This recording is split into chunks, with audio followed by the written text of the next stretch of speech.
2 Samuel 2. Voici ce qui arriva ensuite. David consulta le Seigneur.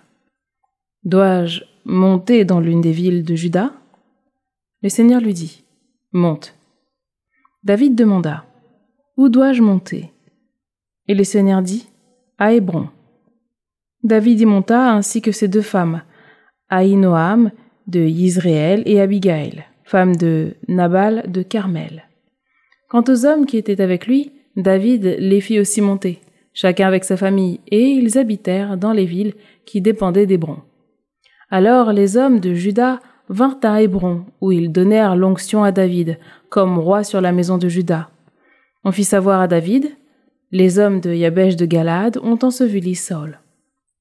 David envoya des messages aux hommes de Yabesh de Galad pour leur dire, soyez bénis du Seigneur. Vous qui avez agi avec fidélité envers Saül, votre maître, et l'avez enseveli. Que le Seigneur agisse maintenant envers vous avec fidélité et loyauté. Moi aussi, j'agirai envers vous avec la même bonté, puisque vous avez fait cela. Et maintenant, reprenez courage, soyez vaillants, car votre maître, Saül, est mort. Mais c'est à moi que la maison de Juda a donné l'onction pour que je règne sur elle. Abner, fils de Ner, chef de l'armée de Saül, avait pris Ish-Bosheth, fils de Saül, et l'avait fait passer à Mahanaïm.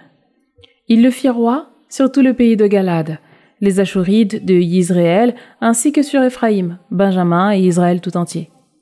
Ish-Bosheth, fils de Saül, avait 40 ans lorsqu'il devint roi sur Israël, et il régna 2 ans.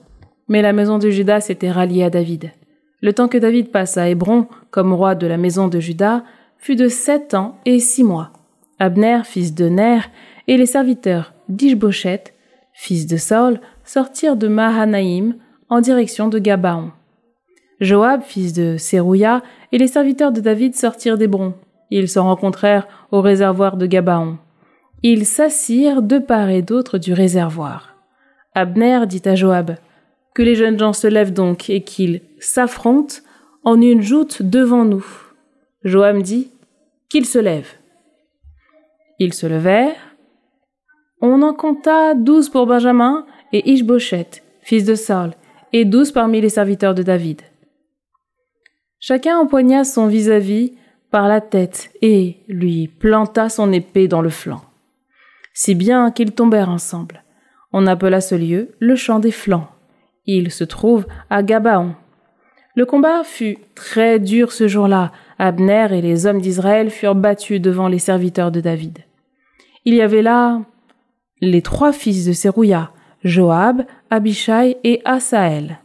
Or Asaël avait le pied aussi léger qu'une gazelle dans la campagne. Asaël se lança à la poursuite d'Abner et le talonnait sans dévier ni à droite ni à gauche. Alors Abner se tourna et dit, « Est-ce toi, Asaël ?» Il répondit, « C'est moi. » Alors Abner lui dit, « Dévie à ta droite ou à ta gauche, saisis l'un des jeunes gens et empare-toi de ses dépouilles. » Mais Asaël ne voulut pas s'écarter ni cesser de le poursuivre. Abner redit encore à Asaël, « Écarte-toi, cesse de me poursuivre. Pourquoi faudrait-il que je t'abatte? Comment pourrais-je alors regarder en face ton frère Joab ?»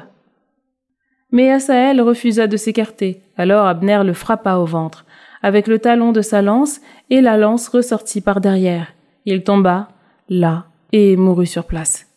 Et tous ceux qui arrivaient à l'endroit où Asaël était tombé mort s'arrêtaient. Joab et Abishai se lancèrent à la poursuite d'Abner. Le soleil se couchait quand ils arrivèrent à Gibéa-Amma, qui se trouve à l'est de Gia, en direction du désert de Gabaon.